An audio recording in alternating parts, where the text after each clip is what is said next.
All right, everybody, welcome back.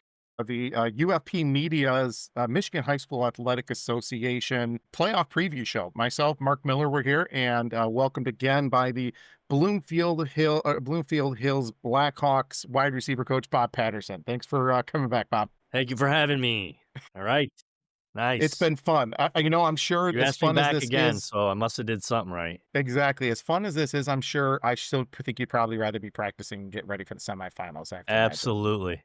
Absolutely. As I left school today, I did see Notre Dame practicing today, and it was awesome. It's pretty cool. And Well, like it's I said last week, I was in a situation like this first, our first year yeah. at Bloomfield with Lasser, and to get to this point, it's true. It's pretty special. It's something you always remember, and it's something, like I said last week, when you're in the Final Four in your division, I could remember every single day of that week of practice. Again, that led up to kickoff of that game, and it's just awesome.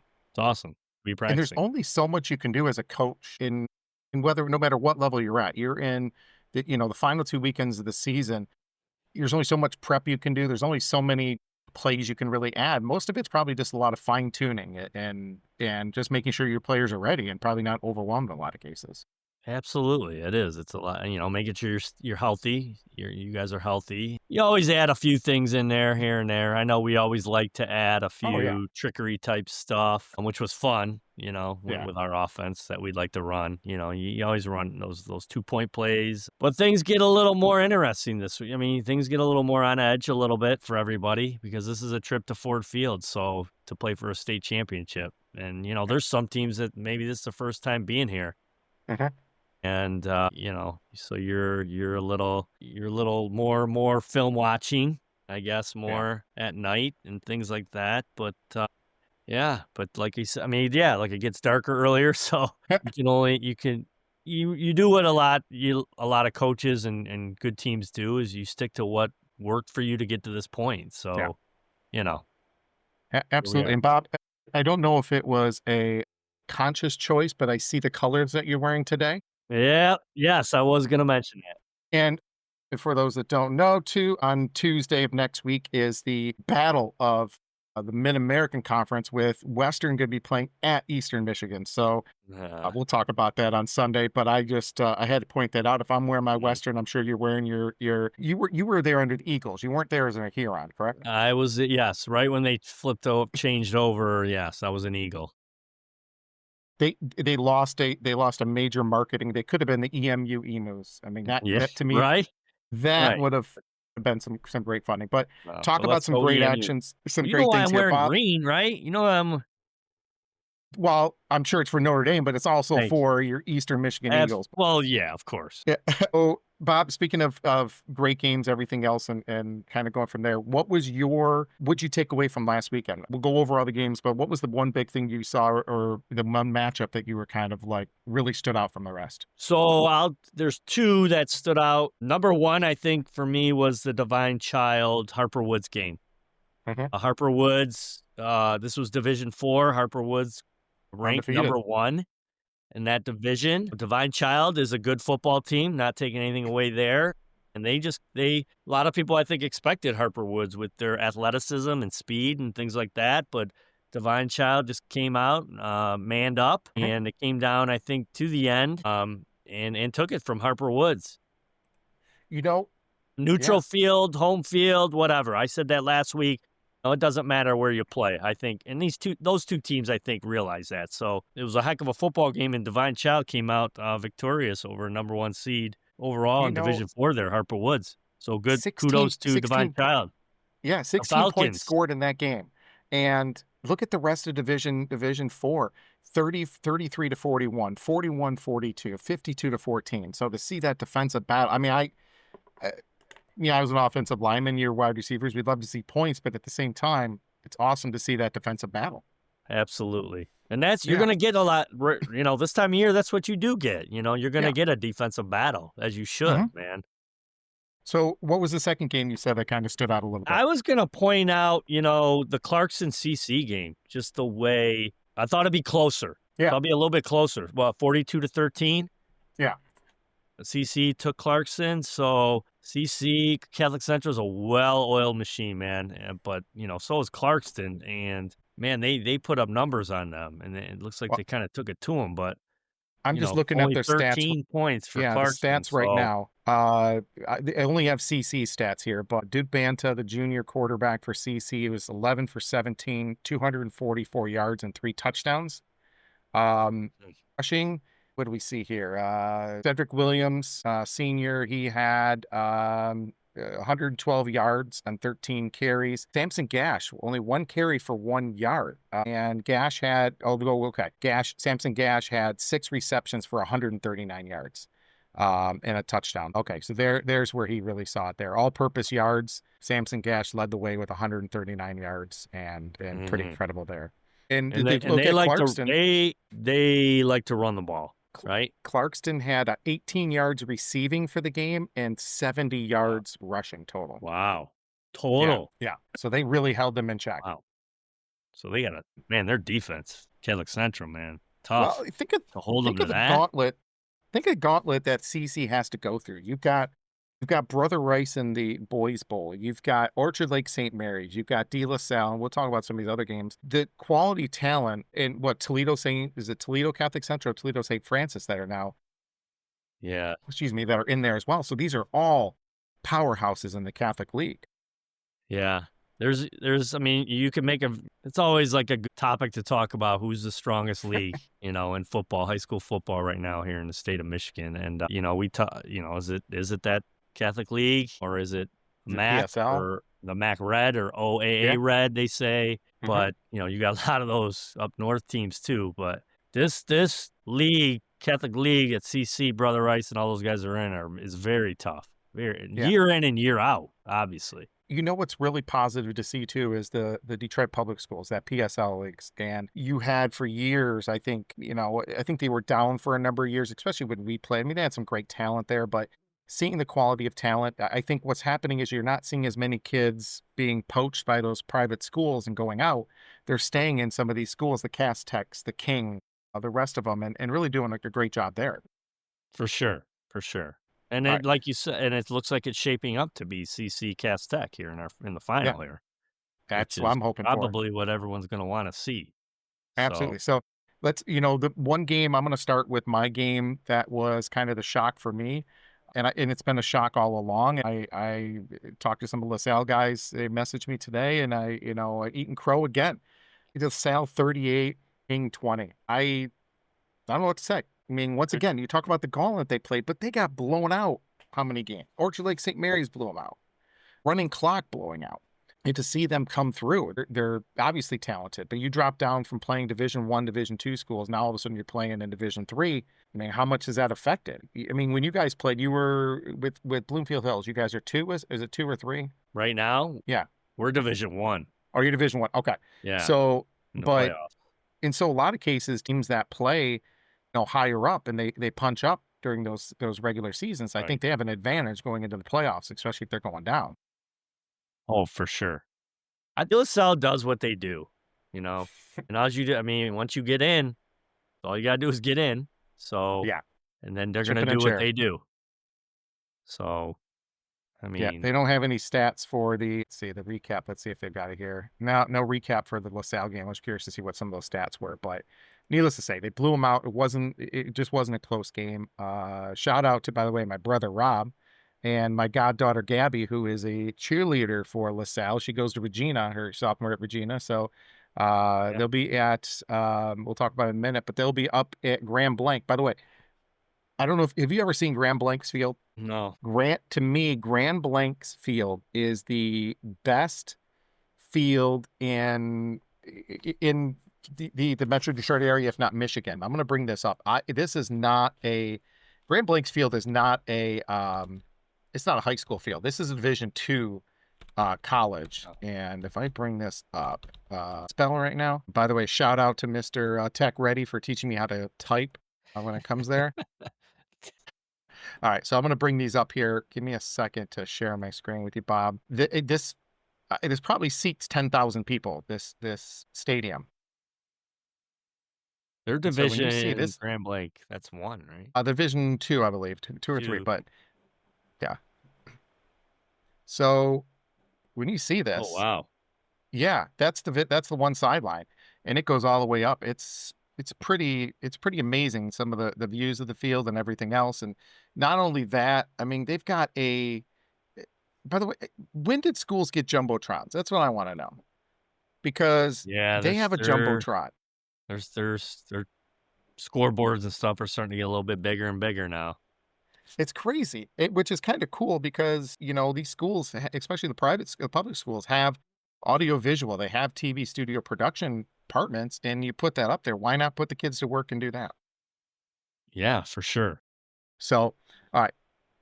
So to me, that's the best stadium. We'll put a poll out, and I'll ask the people what. Obviously, CC's is an incredible complex that they've got there. You saw Roseville even had a nice complex there. Some of these other schools have these nice complexes, but that's far and away kind of beats it. So let's So, go and then review some. these, Go ahead. Final Four semis are all, neutral sites now. They're all at a Correct. neutral site, which, Yeah. again, to put them in a neutral site for a semi, but I think also with facilities, with bigger Hmm. crowds Oh yeah. for these schools and stadiums that they look for.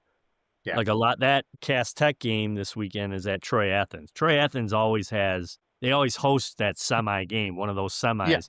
And I mean, they Yeah. got great facilities. So Where did we play? We played Caledonia. I remember it was in Lansing, but I can't remember what yeah, field it was. Was it Everett? that was before I started at Lasser. Yeah. Yeah, Caledonia. that was one It of was my a little first bit of years that when was I a was at hike Losser. too. Oh, well, because Well, Caledonia, it's halfway. you played Caledonia, right? We played Caledonia, In the yeah, semis. correct, in Lansing. Okay. So, Yeah, I yeah, remember that trip. yeah, it was crazy. All right, so let's review some of the games from last week, kind of just quickly. We'll get some, initial thoughts. All these were Friday night games. Groves beat Lakeview. It was at Lakeview 37-14. It's not really surprising. I thought Lakeview would put up a bigger fight, but Groves has got a pretty damn good team this year. Groves is always, for the last 5 to 6 years, has been around here. Mhm. Semis, a chance to punch their ticket to the state championship game for this Division II. Mhm. Actually, I'm rooting for them. They're close to Bloomfield. Yeah. I know some of their coaches, and like I said, I know they're around, and they run a good program over there. So I'm kind of a little bit rooting for them. Groves, they deserve a shot to finally try and get there and do it. So we'll And see. one day I'll figure out the OAA colors and the MAC colors and all the rest of these, because I got no clue in any of them. Yeah, yeah. And they We're change gonna it do every this. year, kind of too. Yeah. So. If we're gonna do this next year, that's one thing I got. You're gonna have to quiz me on that. Yeah. A little bit of the north and west side. East Grand Rapids, who always has a great team, played Mount Pleasant. 28-14, Mount Pleasant won. Not quite a surprise, if I'm not mistaken. Mount Pleasant Oilers were undefeated coming into the game, and so kind of expected when it came down to that. But still, it's always weird. East Grand Rapids, typically they're always in the Final Four or in the championship game when it comes to that. Mm-hmm. Not too big a deal there. Jefferson, I think they scored the most points this week, 71-45 over Michigan. I mean, that's just incredible. What, 100 and almost 20 points scored in that game. You're right. Yeah. They It's, put 71 points up last week. Scoreboard operator must have had a tendonitis after that game. I'm trying to see if there's, let's see the recap. Let's see if they've got any of the stats from that game now. Michigan Max Preps doesn't have it, but still incredible there. Some other ones, as you mentioned, LaSalle beating King at King. That was obviously the weird, because it was I think a 5 o'clock kickoff, because for PSL I always do that. Another big score, Bob. Hudson, 68-22 over Springport. Just wow. You think about the game with you think about the Divine Child Harper Woods game 10-7, 10-6. It's incredible. Yeah. I'm looking here right now. Rushing wise, Hudson had 251 yards rushing. One of the sophomore had 168 yards, 11 yards, 72 yards, and comes down to Springport, 122 yards passing and 89 yards rushing. So right there was your difference, obviously, for that. Must have been some real turnovers too. The other game, Goodrich, another, not a surprise, beating Williamson, but only by 7 points or 8 points. We'll go through some of these other ones quick here. Sorry, my screen just blanked out for a second. All right. As mentioned, Goodrich 41-33, Glen Lake and Bark River Harris 22-21. Bark River Harris moving on. Kingsley 18, City 14. Once again, field goal gate, the goalpost gate still moves on. We're going to talk about this one more in depth, but Adams 29, Romeo 13.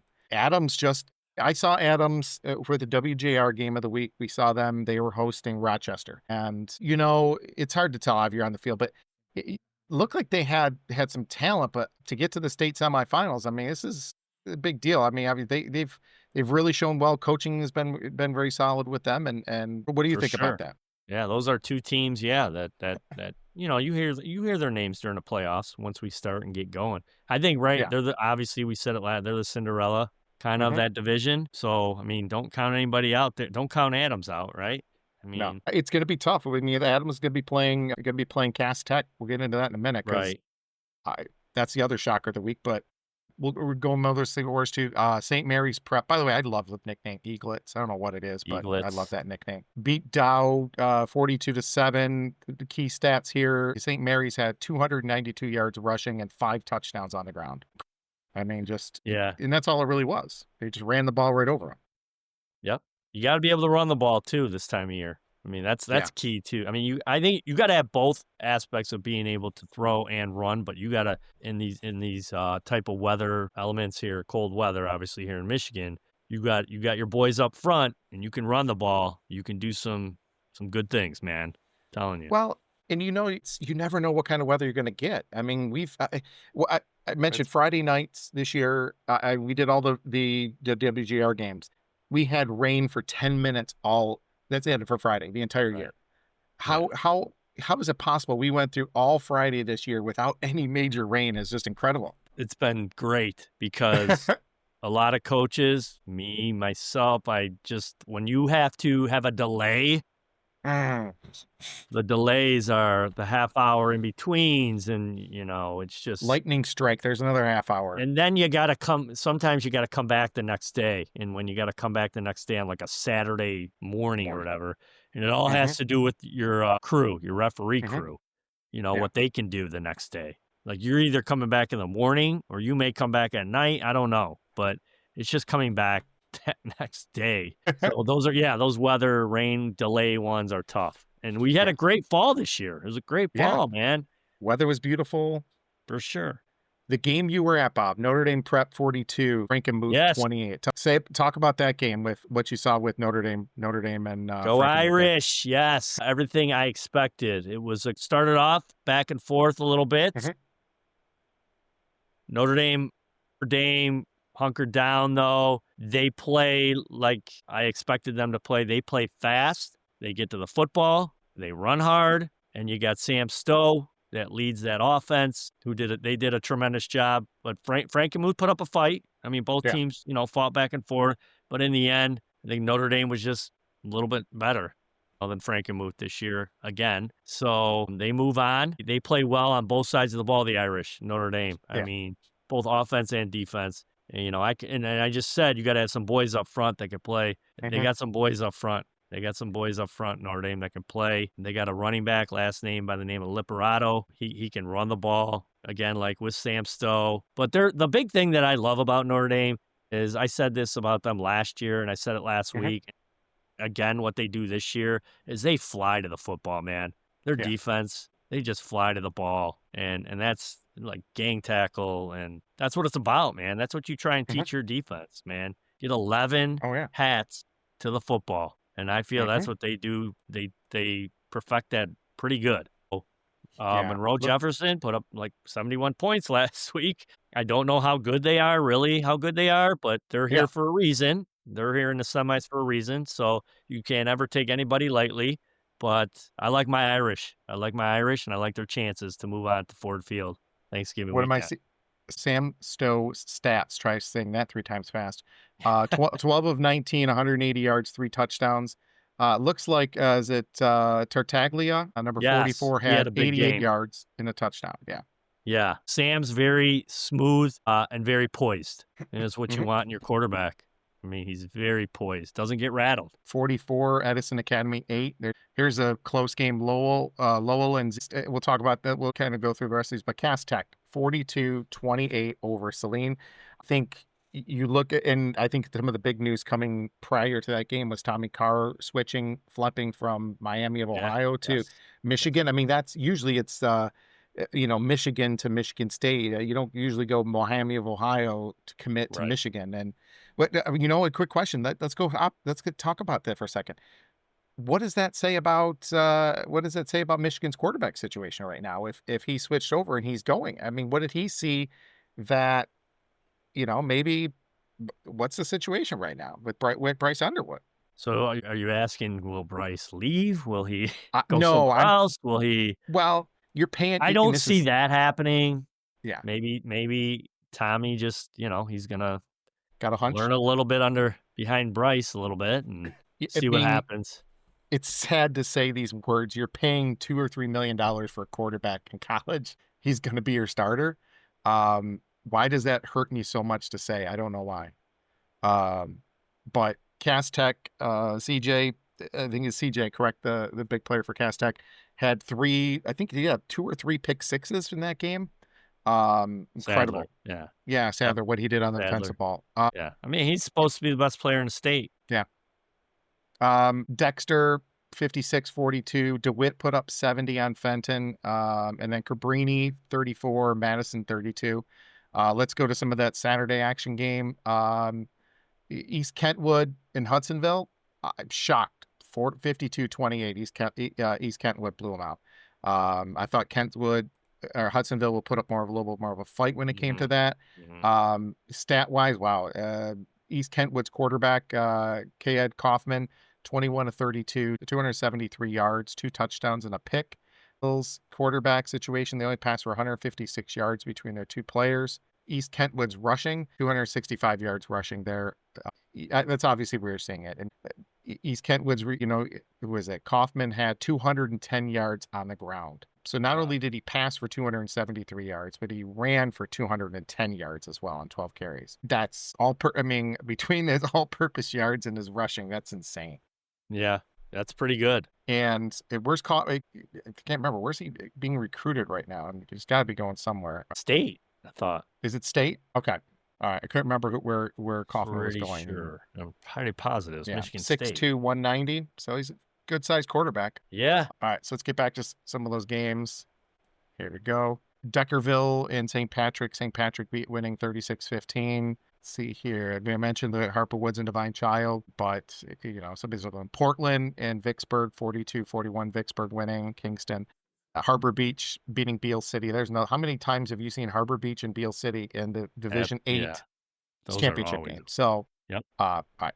So we saw there. So now let's switch it over a little bit. Let's talk about what we're seeing for this matchup coming up. So ironically, there is only one game this Friday. I'm shocked. All these games are being played on Saturday at 1:00, which weather right now for fans, there must be a reason why Rocky River and Catholic Central are playing at 7:00, but we'll see there. But now let's talk about Division I. First game that you're really seeing is you're going to be in Jackson on Saturday at 1:00 is East Kentwood and Detroit Catholic Central. Being power against power.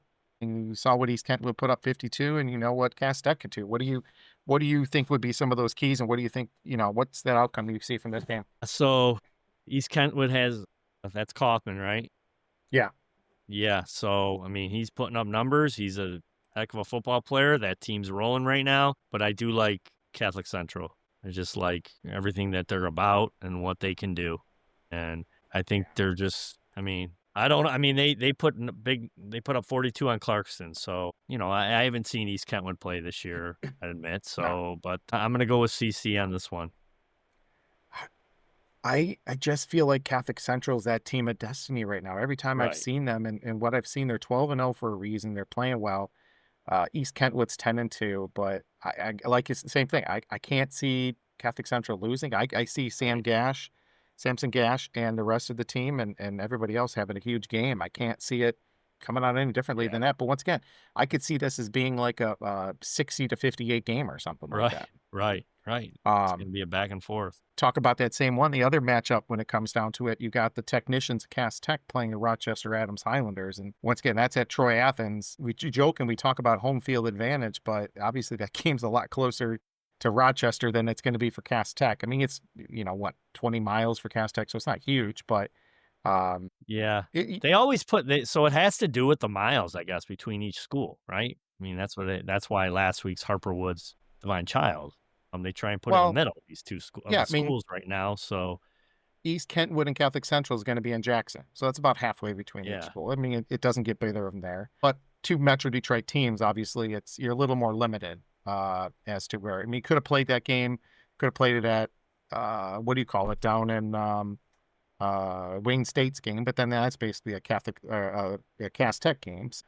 Either way, I think what you're going to see there is I think you're going to see Cass Tech's athleticism. I think their speed is just going to be too much for Adams to handle. And Adams got some great athletes there, but I think what you're going to see is just that speed and that athleticism really come to play. correct. And Cass Tech's no stranger to Troy Athens football field. I remember watching them for many years. They've gone to the semis. Yeah. They've played at Athens a lot. That's where they put that game. So Mhm. I agree with that. I think they're just gonna be a little too much for Adams with their athleticism. No, Adams will and put talk. up a fight. I think they're gonna put up a fight, but you Yeah. never know. I root for the OAA, but I think Cass Tech's gonna be a little much. I think if the way Adams is going to have to do this is Adams will have to punch fast and quickly. They're going to have to score fast and meet in the first one or two possessions, and then you're going to have some ground control and pound the ball. For If you sure. can do that and Yeah. keep the ball away from Cass Tech, I think Yeah. that's your one way you're really going to have to look at it. Yeah, for sure. Slow the game down a little bit. And I think we both agree Cass Tech, and it's going to be that dream matchup of Cass Tech and Catholic Central. That game is going to be. By the way, did you see the schedule for the playoffs? It's going to be Friday and Sunday this year. Yeah, Friday, Sunday. Right. Because of Michigan State playing their Right. game on Saturday. But Right. that game is going to be the winner of that game. The Division I state final will be Sunday, November 30th at 7 p.m. So that's a Right. prime time game. It's a huge game right for there. Yes. No Lions, so yeah, we got to get our butts to Ford Field that day. They are on TV though, right? They're all on. They are, but let's get They down to should the be games. And correct. Like, I don't mind sitting on my couch watching those games. We'll They get get some great crowds there though, because I They do. remember when my brother and dad were at LaSalle and they made their runs and Mhm. won theirs, by the way. Going to a few of those games, I mean, their crowds, and to get in there, it's like, they bring the alumni to all these games, these high school games, Yeah. and I mean, it's fun, it's cool, Mhm. but I mean, if they're on TV, I don't mind staying home, sitting on my couch watching them. I tell you what, Bob. You know where a great place to watch that game is. We went to a little aside as the UFP media when we went to the Panthers. We got credential for the Panthers, so to be up in the sidelines for the game and up in the press box. Yeah, It's a fun place to watch those games. You don't have to That's be with the cool. peasants. No, just kidding. For sure, Um, for sure. All right, so let's go to Division II. First matchup. This is going to be at Hazlitt, Good Central and Orchard Lake St. Mary's. I think Orchard Lake St. Mary's is the same boat as what LaSalle is. They are Mhm. playing these teams much higher than what the other teams are. Mhm. Orchard Lake St. Mary's and it's not as close as the score was, but got dominated by Catholic Central. It came back and they made a game of it at the end, but CC just took care of them most of the game. I have no clue which Orchard Lake St. Mary's is going to show up. Is Portage Central going to do? Portage Central's played quite a few close games, and they've had some close stuff coming on. They beat Traverse City Central last week by 4. But I mean, if I have to say, I think only because of bias of seeing them play is Orchard Lake St. Mary's. But what do you think of that game? I think Orchard Lake is kind of they're back. They went away for a little bit, and Mhm. then now I think they're back as far as their program. They're pretty dominant again with that league they play in. Mhm. Yeah, I put anything on those teams that play in that league. Pretty much against anybody they go up against. Yeah. From that Catholic league, and to get this far. So I like Orchard Lake in this Mhm. one. All right. Well, let's move down now to one of your OA8. I see your daughter in the background there. Was that Millie back there? That's Millie. Yep, that was Millie. Millie.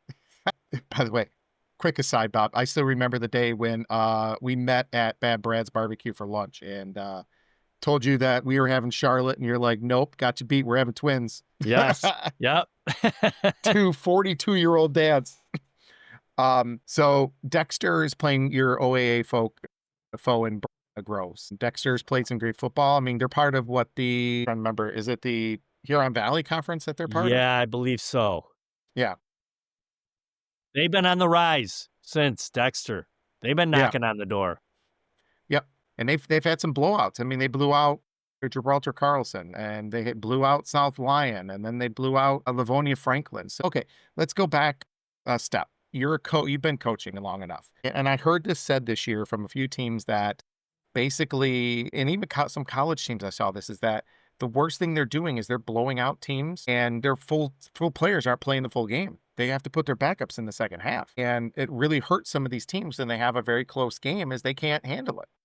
Yeah, I mean, I could see that, but well, first of all, high school, it's great to get those kids Yeah. in maybe that don't get as much playing time. Yeah. Um, Or you go me to personally, a Division 8 school like us, and everyone plays the entire game and passes out. both ways too, right? Yeah. Both ways. Mhm. But you just you be respectful too when you play the game. As far Yeah. as running up the game and running up the score and things like that. You don't want to be doing that. So I see that though. I could see that where your Mhm. guys aren't playing a full game, and then when it comes down to playoff time, when these guys got to play full 4 quarters, how do they respond to it? But you get to this point, like I've repeated myself here, but when you get to this point, it's like, hey, come on. This is about the seniors. I mean, this is about the seniors and about, you've got 2 more games to go here. So it's time to dig deep. Well, let's talk about too. Let's take a quick aside. We both coached for a while. I coached for 9 years. You coach whatever. When you get to the level here, it's weird to hear parents and a lot of people. And I don't want to go off on parents. I don't want to go off anywhere there, but about their kid not getting enough playing time, and whatever the case may be. And even it's happening at college, and shoot, it's probably even happened to pros. To me, every level you go up, if high school coach isn't winning, what's going to happen? They're going to fire him. Yeah. Like anything And else. it's yes, it is about raising, good young men. It's about teaching them. It's about doing everything else you can. But at the same time, you got to win. If you're only there to get a participation trophy, it's tough for that. For sure. I agree. Yeah. I mean, it's competitive. You're there for a reason, to build the program and to win football games. Mhm. So that's what you're looking. I mean, of course, you want to teach these kids, Yeah. about life and life lessons and the game and stuff. But at the end of the day, it's it's about winning the game, and getting to this point, But Yeah. so yeah. I think Dexter's going to beat Groves. What do you think? Who do you think's going to win that game? So I think Groves has they've been knocking on the door, and the problem is they couldn't get past LaSalle at this point. So now LaSalle's in Division 3, and wide open. Groves is here again, and they're going up against Dexter. But I think this is their opportunity, and I think they get the job done this weekend. Yeah. And get past Dexter to get to Ford Field this year. That's what I'm going to say my prediction is for Groves. And that's our first game we've disagreed on. But winner of those will play Friday night. That's the primetime game, Friday night on Black Friday, 7 p.m. at Ford Field. So either way, whoever you're going to have, I think Orchard Lake St. Mary's will be there. It'll be a great game, and you'll see some great pieces there. Yes. Let's go Division 3. This is the first game is going to be Mount Pleasant playing Lowell in Greenville. Mount Pleasant's been scoring a lot of points. I remember top team in the state. I don't know much about Lowell. Looking at here, Lowell's had some tough games. They haven't necessarily blown anybody out. They've had some tough games coming in there so far. I got to think that Mount Pleasant's going to win. I think they're going to continue. What about you with Mount Pleasant? Yeah, Lowell's been around too. It's been a while since they've been back, I think. But here they are again. They're no stranger to this. Their program. But yeah, I think Mount Pleasant, they're a little going to be a little much for them, but we'll see, here, see what they can do, Mount Pleasant. But I like Mount Pleasant's chances as well. Yeah. All right. The other game, this is going to be played at Grand Blanc, is De La Salle playing DeWitt. On paper, DeWitt is 12-0. La Salle is 6-6.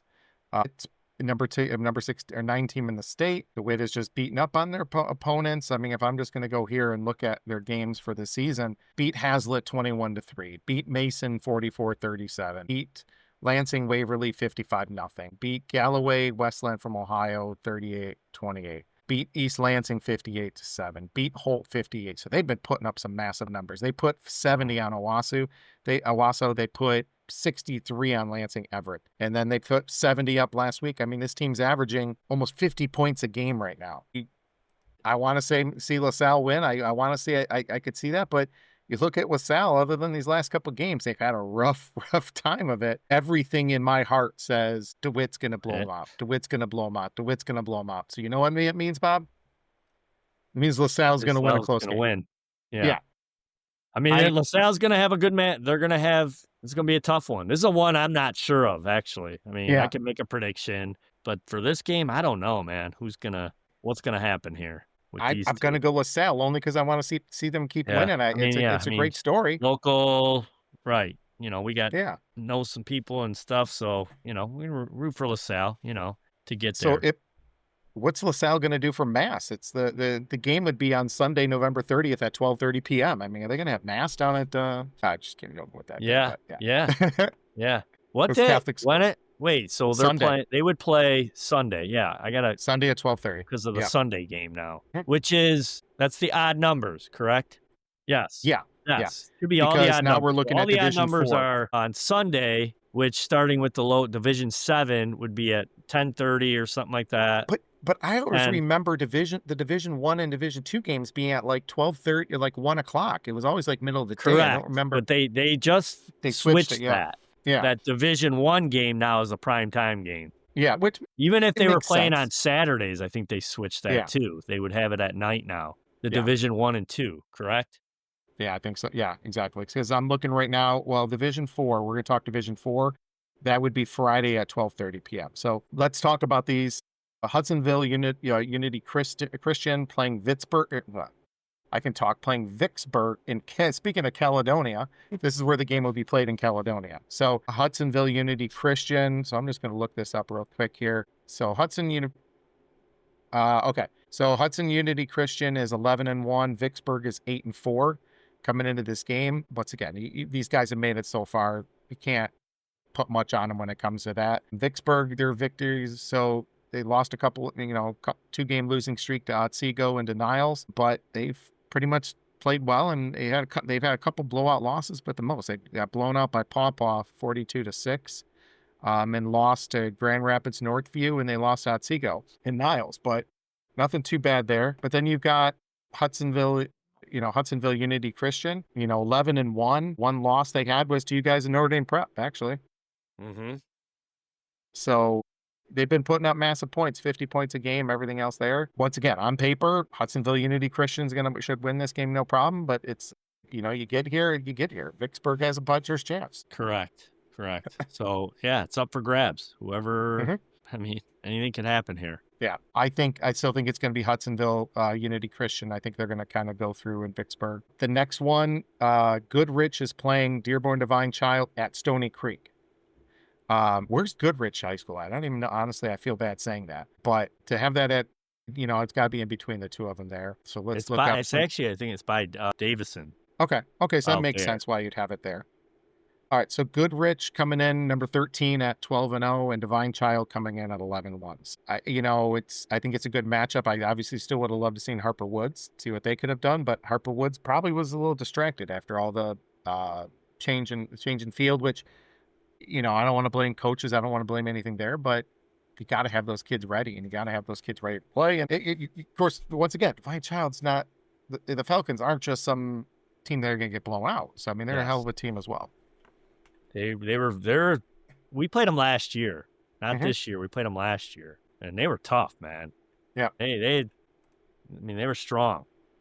Yeah. And then here they are this year again. They made a run last year, and here they are again this year, and good for them. So I don't know. Harper Woods might have overlooked them a little bit, I'm sure. Yeah. Who wanted it more? Obviously last week. So I'm gonna say their Divine only Child loss wanted of it the a little year. bit more, and yeah. I like their chances to get in there. The only loss for Divine Child this year was Toledo St. Francis, And 24-17. So close game, close loss there. Goodrich coming in 12-0. Same thing. Been blowing teams out. They've had some great teams there. I think it's another location bias when I say Divine Child, but I think I'm gonna go Goodrich on this. Only because honestly we probably don't know as much about Goodrich as we do Divine Child. And they've been playing good ball, and I just gut feeling says Goodrich is going to go through and play in that state championship game against Hudsonville Unity Christian. And that one again is at Friday, 12:30 p.m. okay. All right. So Division 5. We'll go through some of the rest of these pretty quick. We're going through there. But this is the one that Bobby really cares about. And it's going to be at Westland John Glenn High School. Monroe Jefferson playing Pontiac Notre Dame Prep. Monroe Jefferson coming in at 11-1. Their only loss to Monroe St. Mary's Catholic Central is 20-15, but taking care of business pretty much down there in their division. Play great football this year. But again, Notre Dame Prep coming in at 10-2. The losses 2 in a row to Jackson, Lumen Christi, and to Gibraltar Carlson, but winning every game since then. Tough. Irish are tough. I'm telling you. Watch out. I'm with the Irish, obviously. I think their toughest one. No disrespect to Monroe Jefferson, but I think last week's Frankenmuth game was the big one for the Irish for ND. So I'm going to say they take care of business this weekend with Monroe. Well, I didn't realize their first 2 weeks of the playoffs, they beat Hazel Park 59-0, and they beat Denby 49-0. So you're scoring almost 118 points to 0 in those first 2 weeks. But I don't know. We don't know much about those teams, do we? No, Denby and Hazel Park. Not too much there, but. Once again, Monroe Jefferson, similar. They put up 71 against Michigan Center last week. Then they beat Romulus Summit Academy North 34-21, and then they beat Flat Rock 36-8. So, it's once again, you throw everything out right now. It is what it is. Unless you're going to have Catholic Central playing Cardinal Mooney, I don't think you really can push it one way or the other. Right. So here's another thing too that you got to look at, and we don't know, being healthy, key guys that are healthy and key guys that are not healthy has a lot to do with, you go into this game and you got a guy or two that we're not sure of that's not healthy. That's going to change ankle the or game. something. Yeah. That's going to change the game. But if you come in 100% healthy, which this time of year, it is hard. Everybody's banged up, really, this time of the year. Nobody's 100%. No. But, I know the Irish have their key guys, so. Well. But, I mean, you get a team that put up 71 points. It's a little okay, here we go. Took us a couple weeks to do that when we were playing.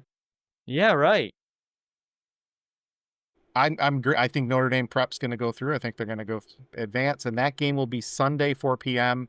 at Ford Field. The winner of those guys. Yes. We'll just talk about Division 6, 7, and 8 pretty quick here. Division 6, Kingsley, Kent City playing in Cadillac. Jackson, Lumen Christi, and Elmont playing and Novi on Saturday as well. The winner of those 2 games will match up on Friday, 4 p.m., Ford Field. Kingsley's been on a run, and obviously Kent City's been playing good too. They put up points. I don't know who to pick there. And then Jackson, Lumen Christi, and Elmont. We've got the Fighting Derbies and Elmont. And I think they're all going to come in an Astro van with Pontiac Transport that's missing the hood. Yeah.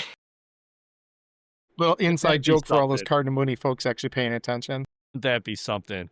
Good for Almont. Their program's come a long way, and it's like a small town football up there, and good for them. But Lumen Christi's, I think, loaded. I mean, they play in that league, correct? Yeah. CC. And here they are. I mean, a little bit like. Let's see who Lumen Christi's played. I just think Lumen Christi's going to take this division. I mean, they played Lombard, Montini from Illinois, their first game. Then they played you guys, Notre Dame Prep, Grand Rapids Catholic Central, UAD Jesuit, Divine Child. They lost to Divine Child 17-13, so it was a heck of a game. Toledo St. Francis, Newmarket, Huron Heights, Traverse City St. Francis, Centerline, Onstead, Napoleon. Yep. Yeah, kind of looking there is, Elmont, we know which, where they're in that St. Clair League. Can't remember the exact division they're in, but yeah. So let's go division. Give me a second. Let's talk about that Division 7 again real quick. Which we didn't go through. So it's Menominee. Menominee. Why can't I Menominee. talk? This Menominee that's right. They're UP, aren't they? Yes. Is Yeah. going to be playing Pewamo, Westphalia, and Gaylord on Saturday, and you're going to have Schoolcraft playing Clinton and Coldwater on Saturday. So both of it's obviously you're seeing teams outside. The Division Sevens never has anybody else in the Detroit area, but so it's good to kind of see those guys kind of going through. Those teams will play. That you mentioned, Bob, 9:30 Saturday or Sunday morning at Ford Field. 9:30. 9:30. Earlier and earlier. 7 7 and 8 are playing earlier and earlier. Mm-hmm. Wow. And then Division 8. I think that's tough. I mean, you got listen, you got to get there 2 hours early. I mean, obviously, if we were playing, I mean, I get it. There they're young and they're going to be up for it, but man, a 9:30 football game for a high school championship game. So you're getting up. Let's just be. You got to be at the field minimum by if it's 9:30 start 7:30 to get ready, get your warm ups in. That means most of these guys are going to be staying in a hotel and everything else, no matter where you're at. You're up. You're going to have your pregame meal. Everything is going to be at what, 6 o'clock? A lot changes. 5:30, 6 o'clock. A lot of those kids aren't used to that. I'm not used to that. And I'm 50 years old. Right. I think that has to do with some things. Yeah, granted, I get it. They're a lot younger. They are. Millie was interested in the Menominee, but I really think that has some things to do with it. When you got your whole ritual pregame stuff changes, and where you sleep and where you and for all the athletes, we talk about that things change, and so it's outside of your norm. And we joked about it last week about the whole Hoosiers. How tall is this, Ollie? It's 10 feet. Okay, well, it's 15 feet to the free throw line. It's this, but you throw into that one thing you're really not used to, that 9:30 start. I could see 11 o'clock, 10 o'clock. It'd be like a West Coast team coming out and playing at their normal time. Right. Not a high school team, but all right. So let's go. Last thing, we got Division 8. Bark River Harris playing Harbor Beach. Hudson playing Allen Park Cabrini. So finally, one of the schools we see there, Allen Park Cabrini. Where's Beatrice? That game's being played at Adrian College, and the other game being played at Alpena. So Cabrini, I'd love to see them come through. Just because obviously being that part of that Catholic League that we were for so long. They're 11-1 this year. It beat Mooney 42-7. All part of that Catholic League, but still going to be good to see for them. They're going to be playing Friday at 9:30 a.m. as well. Yeah. I'm rooting for Cabrini. Yeah. So it's kind of, I just looking up here, the 8-man football, their championships are going to be this weekend. They're playing at the Superior Dome at Northern Michigan there. So I think, everyone that's stuck around with us now for almost an hour, high school football, it's glad to see some of these controversies we've seen early on kind of settle themselves. We're seeing good football playing. You're seeing a lot of these kids play well, putting up good points. I think there's a couple matchups I'm really looking for, all those Division I matchups.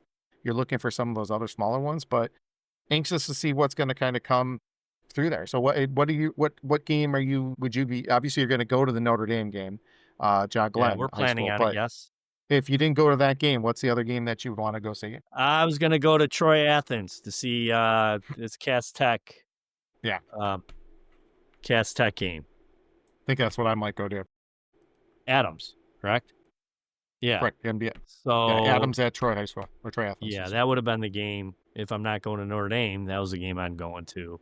I think that'd be, for driving purposes too, it's a little bit closer. A lot of these neutral sites. Yeah, that's part of the part I was looking at going up to Grand Blanc to see LaSalle play, because I know my brother and sister-in-law and Gabby will be there, and that's an hour and 15 minutes each way, and then I just found out I got to work church, so I don't know about doing that. Yeah, right. Just seeing, because we Bloomfield Hills, we would have been, those are the matchups being in Division I, just to kind of size up a little bit and to see what it's about, to go to that game and see those guys, and even if it was Catholic Central or whatever, but I'd love to see the big boys, as they like to say. Yeah, exactly. To have it out Saturday, punch your ticket. So, but good luck to everybody. Yep. To this semis this weekend, and to try and punch your ticket to Ford Field for Thanksgiving weekend. That's what it's about, man.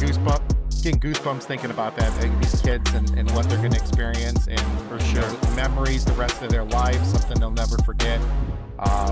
Bob, thanks so much for being a part of this again today. The second week, we got some people paying attention and listening to us. So, All right, man. we're going to keep this up. Next week, we'll probably go. I don't know if our wives will let us do it on Thanksgiving, but we'll probably do it on Wednesday, talk a little bit ahead of time. And for those of you wanting your regular UFP media production and schedule, we're going to have our next cast. Jimmy and Mike and I will be available. We're going to be doing our next podcast after the Lions game this Sunday. Go Lions over the Giants.